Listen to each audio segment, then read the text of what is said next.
Itong corruption, it has to stop. Huwag nila akong lukuhin kasi laking politika ako. Lumaki ako, ang tatay ko naging gobernador.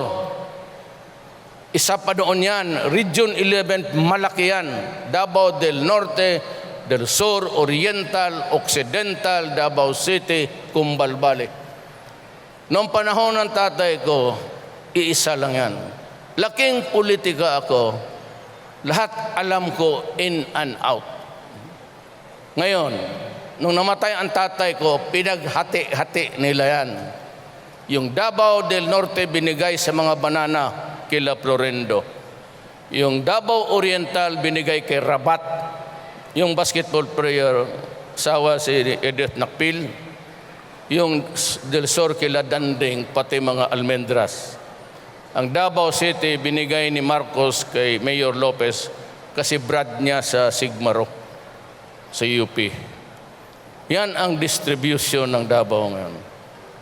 Nung naging abogado ako, naging fiscal ako, I was one of the two Tanod Bayan prosecutor.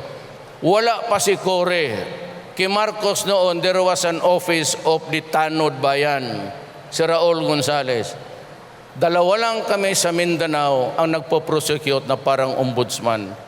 Kaya alam ko yung nag-ebidensya na alam ko lahat yan. Yun ang trabaho ko.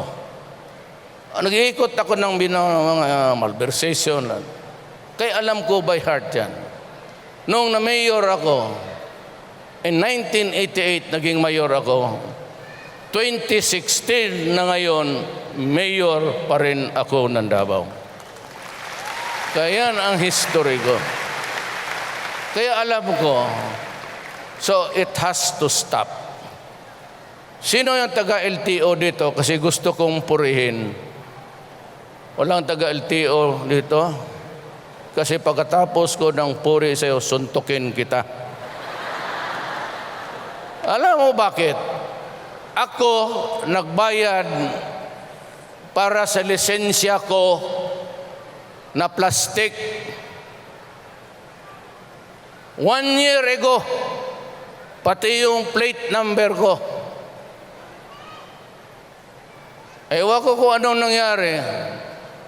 Lahat tayo, resibo pa rin, tapos temporary permit lang ang pag-drive.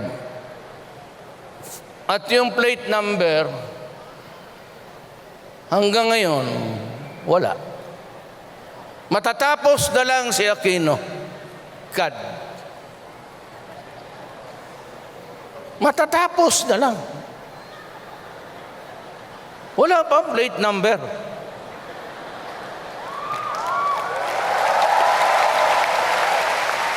Magpunta ka doon magkuha ka ng birth certificate mo, anak mo mag-graduate, papasok sa college, mag-abroad, pera-pera yan.